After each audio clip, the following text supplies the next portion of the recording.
All right, well, we're back here in Seaside with the Godfather at Fisherman's Wharf, and it's April 24th, 2015. Today we're going to talk about music and your lifelong love of music and the fact that you were in a band.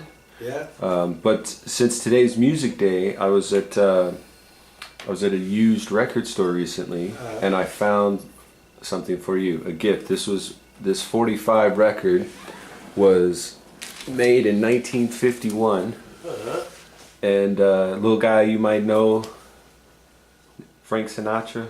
You ever heard that guy? Just a little bit. Well, that's a 45 he recorded in 1951. Yeah, and there's a song on each side. Yeah, thank you, Godson. Yeah, no problem. Yeah, Frank was a man. Well, that's pretty much the only way to say it, isn't it? Yeah, growing up, Frank Sinatra and Dean Martin Yep. were two of my favorite singers. Did you idolize them in your music? Not too much because we more or less were a blues band. Ah, what was the name of your band? The band was Woody's Barbecue Band. All right. Yeah. And you were playing at the wharf side? We played at the wharf side. What happened, Chris Powell and my cousin Chris, he played the guitar, I played the drums, and there was two other guys, Art Taylor and Billy Broussard, who we kind of all four got together and we started jamming a little bit. Then we started getting a little bit, start playing a few gigs here and there. One of the funny stories is we played the Legion in Marina. The American Legion. American Legion. Yeah. And we're a blues band. Well, these guys don't. Blues music is not their thing. Rock and roll crowd. Yeah, yeah. So we were playing and everybody's kind of sitting like this, you know. And I was behind my cousin. You remember the movie The Blues Brothers? Sure. When they were playing and. You mean, let's see, look right here on the wall. You got the poster sitting right there. Yeah, but well, anyway, when they were playing and they had the screen in front of them. Yeah. And they started throwing bottles at them. Well, I'm right behind Chris, and I'm telling them, Chris, play Rawhide, you know, like they did in the movie. So we started playing Rawhide, and then they were as happy as hell. So then we kind of went in that theme and kind of that kind of music.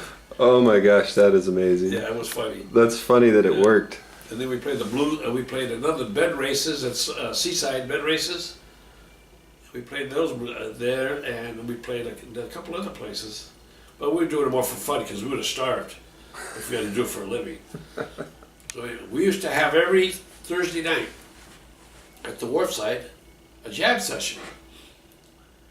And guys would bring the guitars, their own guitars, you know, harmonica players there, saxophone players there. You know, it was every Thursday night. And there's a couple of people that came.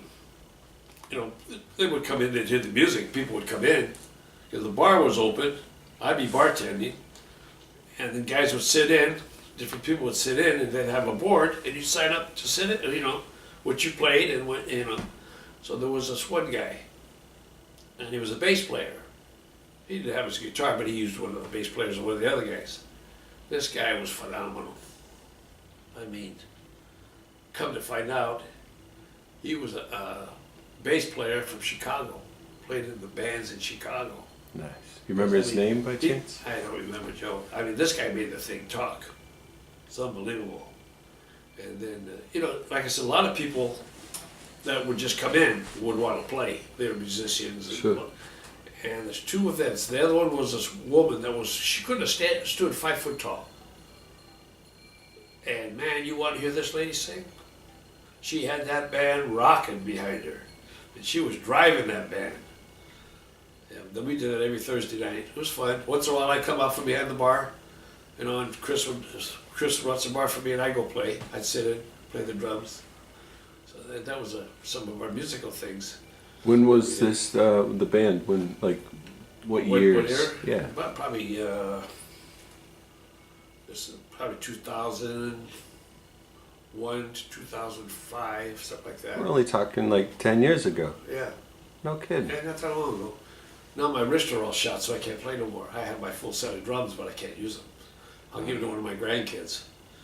You know, hopefully one of them will be interested in music. Justin, my son Justin is 11.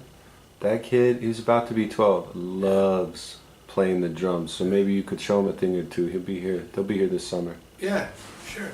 That'd be outstanding. Have the Godfather teaching them drums. Teaching them a few rolls. Forget about it. Yeah. My uncle, Benny, who's my mother's brother, was a professional drummer.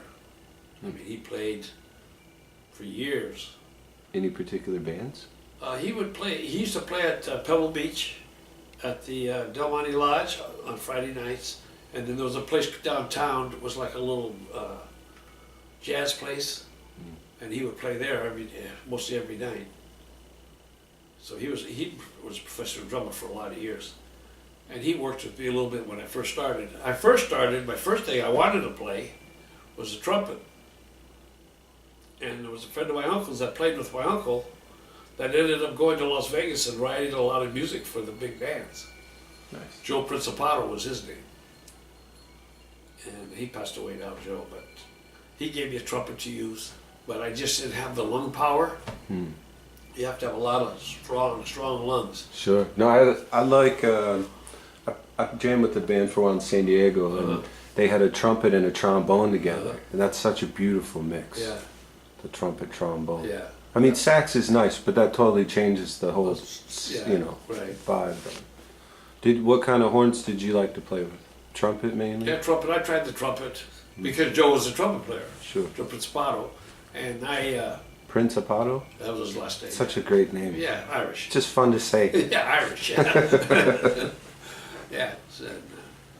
So he was giving me lessons a little bit, but I just didn't have the wind for it. So then I reverted by, I always loved to play the drums too. I started playing drums, I was in the 6th grade. Yeah, and they had a little school band. Sure. And I played there. Then I went to junior high school at Walter Colton when I went to school with your grandfather. And I played in the marching band. We had a school marching band. That Drums? I played in. Drums, yeah. Yeah. Like a snare set or what? A snare set? Yeah, well, I had a snare, yeah. You know, you used to beat the hell out of your leg. You know, when you're marching and that drum is banging against your leg be all black and blue. But it was fun. That was the first drummer. Nice. Yeah. You know, it's just like saxophone players got first, second, Sure, third. and chairs. Yeah. Same thing. Nice. Yeah, so that was my musical talent. But it was fun. We all did it for recreation and fun. Like I said, we would have starved if we did it for a living. Well, we played a couple good gigs, you know, here and there. And we had a lot of fun doing it. The bed races were crazy. That was fun. The what? Kind of crazy, you know, seaside down. You know, they still have the blues thing on Sundays down by the lake there. I didn't know that. Yeah, they do it. They'll start in the summertime. Okay. And they have like a little blues get together. Sure. Different bands come, different guys play. We did that. And then they had bed races. We did that. And I see we played a couple of the Legions. You know, we did a couple of parties. Well, I mean, Monterey is known for blues and jazz, and outside the jazz festival's been here for how long? Exactly. Since Well, I was a little kid. outside of New Orleans, it's the largest jazz festival, at least in the United States. So I remember when I was a kid, everybody was here. You name them, they were all here. Sure. Louis Armstrong, all the great musicians for that era were all here. I mean, that thing was sold out a year in advance. Yeah. I think it still is. The jazz festival. Yeah, I mean, it's not gotten any smaller, that's for sure. Yeah. The entertainers are not as well known as back in the 60s and the 50s. Back then, I mean, there was all great entertainers.